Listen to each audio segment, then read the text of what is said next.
Good morning, champion. This is Professor Aswaran from Government College of Technology. I am having my technical champion along with me, Shakti. So இன்னைக்கு engineer mechanics சூப்பரான கொஸ்டினோட வந்திருக்காரு. இந்த கொஸ்டினை பார்க்கும்போது பேசிக் principle எல்லாமே refresh ஆகும். எப்படின்னு பார்ப்போம். என்ன கேள்வி கேட்டிருக்காங்க? A car of mass 150 kg is traveling on a horizontal track at 36 km per hour. The time needed to stop the car is dash. Take mu is equal to 0.5. Option. Road இருக்கு. Road மேல என்ன இருக்கு? ஒரு car இருக்கு. Road இருக்கு. Road மேல ஒரு அழகான கார் இருக்கு. இத நம்ம அந்த காலத்து கார். ஒரு அழகான கார் இருக்கு. கார் வந்து காரோட வெயிட் வந்து 150 kg 150 kg அப்படின்னு சொல்லிட்டாங்க கொடுத்துட்டாங்க. அப்புறம் இங்க கண்டிப்பா ரோட்டு மேல ஃபிரிக்ஷன் இருக்கும். அந்த ஃபிரிக்ஷன் வந்து மீ ஈக்குவல் டு 0.5 அப்படிங்கறத தெரிஞ்சுக்கலாம். அது கார் வந்து வேகம் வந்து 36 km per hour. ஆனா நம்ம கிலோமீட்டர் per hour உள்ள மீட்டர் per second மாத்தணும். அப்ப என்ன பண்ணணும்? கிலோமீட்டரை 1000 பிரிக்கணும். அவர் வந்து 3600 போட்டா 10 மீட்டர் per second. இவ்வளவுதான் கொடுத்துருக்காங்க.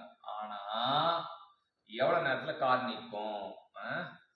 இந்த காரை நிப்பாட்டணும்னா எவ்வளவு நேரம் தேவைப்படும் அப்படின்றது தான் இது. எவ்வளவு நேரத்துக்குள்ள கார் நிற்கும்? 2.26 செகண்டா, 3.20 செகண்டா, 3.8 4.8. ஸோ நம்ம எப்படி இந்த இது ஆரம்பிக்கிறது அப்படின்னு பார்த்தீங்கன்னா, ஃபர்ஸ்ட் வந்து ஃபோர்ஸ், ஃபிரிக்ஷன் ஃபோர்ஸ் தான் கண்டுபிடிக்கணும். Friction force equal to mu times of normal reaction சொல்லுவாங்க. இல்லாட்டி மியூ டைம்ஸ் ஆஃப் வெயிட் அப்படி சொல்லுவாங்க. இல்லாட்டி மியூ டைம்ஸ் ஆஃப் எம்ஜி சொல்லுவாங்க. ஸோ ஃபோர்ஸ் கண்டுபிடிச்சிட்டோம். ஃபோர்ஸ் கண்டுபிடிச்ச பிறகு நம்ம உடனே வந்து கால்குலேஷன் போட்டக்கூடாது. ஃபோர்ஸ் வந்து மியூ எம்ஜி அப்படின்னு தெரிஞ்சிடணும். ஃபோர்ஸோட விஷயம் முடிச்ச பிறகு அடுத்தது work energy principle. Force into displacement equal to half mv square. இல்ல நம்ம வந்து இது u square னு வெச்சுப்போம். half mu square னு வெச்சுப்போம். இப்போ நமக்கு force வந்து தெரிஞ்சிச்சு. அப்ப displacement நம்ம கண்டுபிடிச்சா mu square by 2 mu mg. அப்புறம் அடித்தடி வெட்டு குத்துல mm கேன்சல் ஆயிடுது. அப்ப u square by 2 μg. இது வந்து நமக்கு கிடைக்குது. s வந்து வேல்யூ கிடைச்சு. அப்ப s கிடைச்ச பிறகு அடுத்த ஈக்குவேஷன் ஆஃப் மோஷன் வந்து என்ன சொல்லுதுன்னா v square equal to u square minus 2as. So இதில் என்ன அப்படின்னா இனி ஃபைனல் வெலாசிட்டி ஏன்னா நிப்பாட்டணும் 0. ஸோ அப்போ வந்து இங்கே மைனஸ் இருந்தால் தான் செல்லுபடி ஆகும். அப்போ இவன் 0 ஆகிடும் ஃபைனல் நிப்பாட்டணுன்றதுனால u square equal to 2as. அப்போ நமக்கு வந்து என்ன கண்டுபிடிக்கணும் அப்படின்னா ஆக்சிஸ் என்ன கண்டுபிடிக்கணும் அப்படின்றது தெரிஞ்சுக்கலாம். ஆக்சிஸ் கண்டுபிடிக்கணும்னா u ஸ்கொயர் பை 2s. ஆனால் எஸ்ஸுக்கு வந்து நமக்கு தெரியும், எஸ்ஸுக்கு தெரியும்னால u ஸ்கொயர் பை 2. இங்கே வந்து எஸ்ஸுக்கு பதிலாக நம்ம என்ன பண்ணணும்? u square by 2 μg 2 μg அப்படின்னு ரெண்டு அடிபட்டு போயிடும். u ஸ்கொயர் அடிபட்டு போயிடும். அப்போ a equal to μg. a equal to μg வரும்.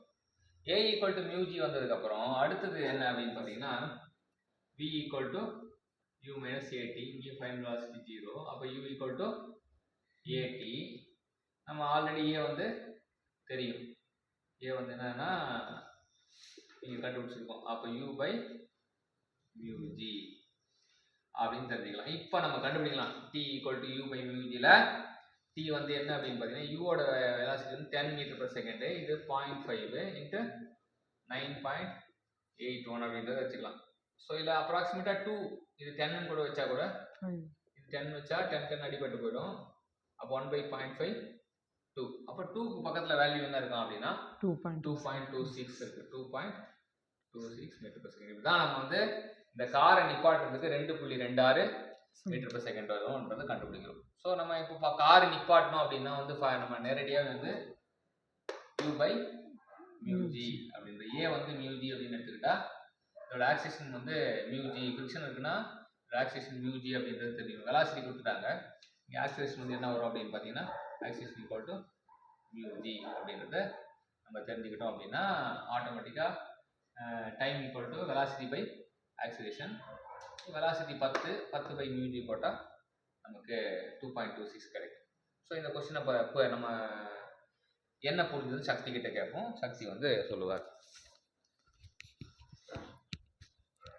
ஒரு ரோட்ல கார் ஒரு ரோடு இருக்கு. ரோட்ல ரோடு மேல கார் இருக்கு. கார் போகுது. எவ்வளவு வெலாசிட்டில போகுது? 36 kilometre per hour. 36 kilometre per hour வேகத்துல போயிட்டு இருக்கு. நம்ம என்ன பண்றோம்? அதை வந்து மீட்டர் பெர் செகண்டுக்கு மாற்றணும். 10 மீட்டர் பெர் செகண்டா மாத்திக்கிறோம். ஏன்னா 1000 கிலோமீட்டர்னா 1000, ஹவர்னா 3600 அடிச்சா 10 மாறிடும். அடுத்த ஃபிக்ஷனல் ஃபோர்ஸ் கண்டுபிடிக்கிறோம். ஃபர்ஸ்ட் அது வந்து கார் வந்து டயர் வந்து அந்த ரோடு மேல ஃபிரிக்ஷன் ஆனனால ஃபிரிக்ஷன் வந்து கோஎஃபிஷியன்ட் கொடுக்கலாம் 0.5. Friction coefficient that is equal to mu times of n normal reaction. That normal reaction equal to mu times of w equal to mg.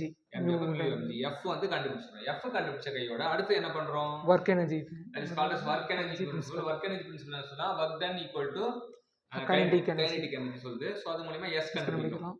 S கண்டுபிடிச்சு substitute. S வந்து u square by 2 mu g வருது. அடுத்தது equation of motion v square equal to u square minus 2as. Final velocity 0. ஏன் final velocity 0? Stop the car நிப்பாட்டனால final velocity 0. அப்ப u square equal to 2as. அப்ப நம்ம a கண்டுபிடிக்கிறோம். a equal to u square by 2s. s க்கு பதிலா u square by 2 mu g substitute பண்றோம். Substitute பண்ணா நமக்கு a equal to என்ன வருது? mu g வருது. a equal to mu g வருது. a equal to mu g வந்து மறுபடியும் equation of motion v equal to u minus at. v வந்து 0 போட்டுறோம். ஏன் 0 போடுறோம்? ஸ்டாப் த கார் நிப்பாட்டனால. அப்ப u equal to at. அப்ப at னா நம்ம டைம் தான் கண்டுபிடிக்கணும். Time equal to u by a வந்து mu g ன்னு போடுறோம். சப்ஸ்டிட்யூட் பண்ணி நம்ம வந்து a வந்து 10, mu வந்து 0.5, g வந்து அப்ராக்ஸிமேட்டா 10 ன்னு போட்டா அப்ராக்ஸிமேட்டா 2 வரும். 2க்கு பக்கத்துல என்ன வேல்யூ இருக்குன்னா 2.26. ஆப்ஷன் A தான் இருக்கு. சோ இப்படிதான் காரை நிப்பாட்டுறதுக்கு டைம் 2.26 செகண்ட் தான் தேவைப்படும் அப்படின்றது நம்ம தெரிஞ்சுக்கலாம். சரிங்களா? சோ இந்த சூப்பரான ப்ராப்ளத்தை கத்து கொடுத்த சக்திக்கு நம்ம தேங்க்யூ சொல்லுவோம். தேங்க்யூ.